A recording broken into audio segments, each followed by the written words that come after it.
بسم اللہ الرحمن الرحیم۔ السلام علیکم ناظرین، آپ دیکھ رہے ہیں عثمان کسانہ یوٹیوب چینل۔ آج تھوڑی ڈیفرنٹ موضوع پہ آپ سے بات کرنی ہے۔ بات تو سیاسی ہی ہے، لیکن جو موضوع آج کل چل رہا ہے پنجاب کی وزارت اعلیٰ کا، اور اس میں چودھری برادران کا خاص طور پہ تذکرہ ہو رہا ہے۔ پچھلے کچھ ماہ سے ہماری ملکی سیاست میں جو چودھری برادران کی خاندانی رنجش اور ان کی جو رفٹ ہے، اس کو بنیاد بنا کے بہت ساری چیزوں کی ڈیولپمنٹس ڈسکس کی جا رہی ہیں۔ میں آج آپ سے چودھری برادران کی فیملی رفٹ کے علاوہ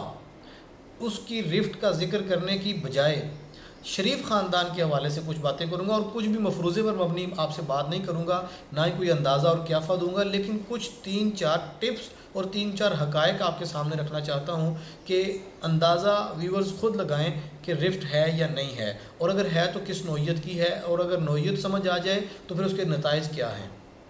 سب سے پہلی بات تو لیجئے کہ جو میاں شریف کی اولاد ہے ان کا آپس کا ایک تعلق، ایک محبت والا تعلق، احترام والا تعلق، اس سے کسی کو انکار نہیں ہے۔ میاں نواز شریف صاحب اور میاں شہباز شریف صاحب کے آپس کے جو برادرانہ تعلقات ہیں، اس میں کوئی دو رائے نہیں ہے کہ شہباز شریف صاحب نواز شریف کو اپنے باپ کی جگہ پہ رکھ کر عزت دیتے ہیں اور ہمیشہ ان کا احترام کرتے ہیں، اور اس میں ہمارے ملک کی سیاست نے خاصا نقصان بھی اٹھایا ہے کہ بہت بڑے بڑے فیصلے صرف نواز شریف کے بڑے ہونے کی وجہ سے ویٹو ہوئے۔ شہباز شریف بہت زیادہ ایفرٹ کرنے کے بعد بھی کچھ حاصل نہیں کر سکے، لیکن اب جب سے میاں شہباز شریف وزیر اعظم پاکستان بنے ہیں اور ان کے بیٹے حمزہ شہباز وزیر اعلیٰ پنجاب بنے ہیں، تو کچھ چیزیں ذرا ہمیں بدلی نظر آ رہی ہیں۔ سب سے پہلے تو میں آپ کی توجہ دلاؤں گا، یاد کیجئے کہ جب میاں شہباز شریف بطور وزیر اعظم پاکستان اپنی کابینہ کو لے کے لندن پہنچے تھے اور نواز شریف صاحب سے کچھ ہدایات لی تھیں، اور ایک دن سے زیادہ ان کا قیام بڑھ گیا تھا، اور پھر 2-3 دن تک انہیں وہاں رکنا پڑا، اور بہت ساری خبریں جو معلوماتی خبریں تھیں وہ ہم تک پہنچیں کہ وہاں پہ کیا ہوا۔ میاں نواز شریف صاحب نے حکومت کی تشکیل کے مرحلے میں اور حکومت کے بعد بھی مریم نواز کے ذریعے اپنا بیانیہ عوام تک پہنچایا، اور مریم نواز علل اعلان ٹیلی ویژن پہ آ کے جلسوں میں یہ کہتی رہی ہیں کہ ہمیں 3-3.5 سال میں عمران خان کا بکھیرا ہوا گند نہیں اپنے سر ڈالنا چاہیے، ہمیں حکومت نہیں سنبھالنی چاہیے، فوری طور پہ نئے انتخابات کی طرف جانا چاہیے۔ مریم نواز یہ بار بار کہتی رہیں، گویا کہ وہ اپنے چچا اور اپنے کزن کی حکومت کو ختم کروانے کے درپے تھیں، لیکن پھر آہستہ آہستہ وہ اپنے باپ کے بیانیے سے ہٹ کے اپنے چچا اور اپنے کزن کے بیانیے کی طرف آ گئیں۔ یہ تو ابتدائی دنوں کی بات تھی، لیکن جب اس کے بعد کچھ پنجاب میں مزید تبدیلیاں ہوئیں، پنجاب میں کچھ تقرریاں ہوئیں، پنجاب میں کچھ سیاسی نقشہ کشی اس طرح سے ہوئی کہ حمزہ شہباز کی کیبنٹ میں اور حمزہ شہباز کے ساتھ جو لوگ جڑے ہوئے تھے، ان کے وزراء کے علاوہ کچھ ان کے معاونین اور ان کے مشیر، پولیٹیکل ایڈوائزر، کچھ بڑے نام جو لاہور کے گلی محلوں کی سیاست کے تھے، وہ حمزہ شہباز کے ساتھ جڑے رہے۔ مریم نواز کا جو گروپ تھا پارٹی میں، وہ پنجاب حکومت سے بالکل ڈسٹنس پہ چلا گیا۔ اس میں مثال کے طور پہ ضرور ذکر کرنا چاہوں گا خواجہ عمران نذیر کا۔ خواجہ عمران نذیر ایک کی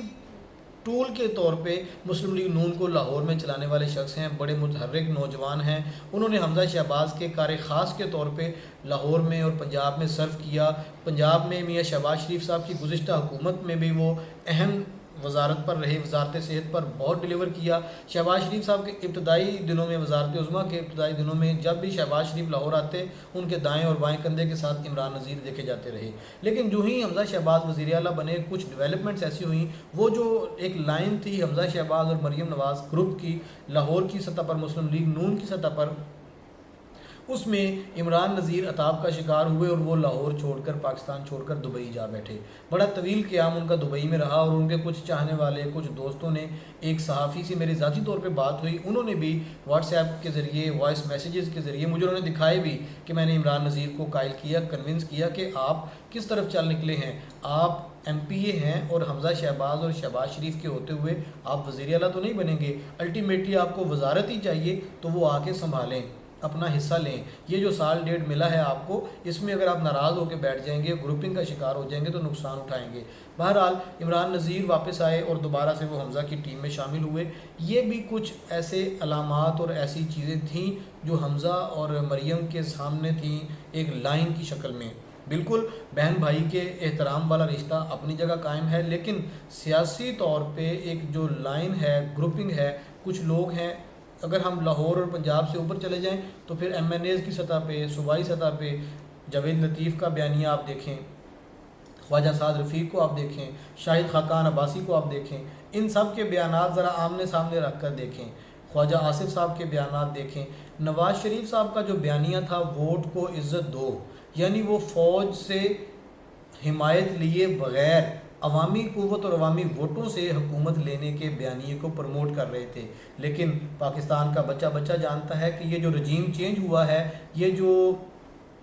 عمران خان کی حکومت چھینی گئی ہے یا نئی حکومت کو لایا گیا ہے، اس کا پروسیس کیا تھا۔ یہ ووٹ کو عزت دو کا بیانیہ کس طرح سے پٹا، اور پھر عمران خان نے حکومت سے، وزارت عظمیٰ سے نکلتے ہی کس طرح سے اسی بیانیے کو اپنا لیا، ایک نئے نعرے کے ساتھ سول سپریمیسی کی بات کی۔ اب مسلم لیگ نون ہمیشہ سول سپریمیسی کی بات کرنے والی جماعت رہی ہے اور اس کی پیچھے پوری جد و جہد ہے۔ عمران خان نے تو کبھی اعلانیہ طور پہ ان الفاظ کا تو اظہار نہیں کیا، سول سپریمیسی کی بات تو کبھی نہیں انہوں نے کی تھی۔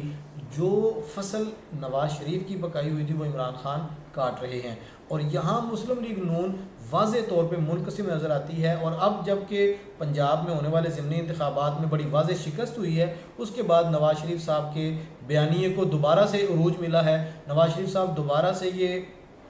اپنی بات کو، جسے ہم کہتے ہیں نا، اون کرنے کے لیے، دوبارہ سے اسے کیش کروانے کے لیے نکلے ہیں اور تیار ہونے کی پوزیشن میں ہیں۔ یہ اب ناممکن نظر آ رہا ہے۔ نواز شریف صاحب پاکستان جب تک نہیں آتے تب تک مسلم لیگ نون اس طرح سے مجتمع اور ایک بیانیے پہ اکٹھی نہیں ہو سکے گی۔